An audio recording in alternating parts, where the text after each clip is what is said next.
حضرت سلیمان علیہ السلام نے ایک چونٹی سے پوچھا، تمہاری سال بھر کی خوراک کیا ہے؟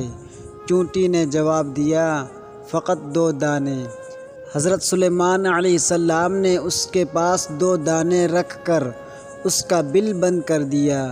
سال بعد جب دیکھا تو چونٹی نے 1 دانہ کھا لیا تھا، 1 بچا رکھا تھا۔ حضرت سلیمان علیہ السلام نے پوچھا، 1 دانہ کیوں بچا رکھا ہے؟ چونٹی نے جواب دیا، پہلے میرا بھروسہ اللہ پر تھا کہ 2 دانے کھا بھی لوں گی تو وہ اور دے گا، اب بات انسان کی تھی اس لیے 1 بچا لیا، کیا پتہ پھر دے نہ دے۔ سبحان اللہ۔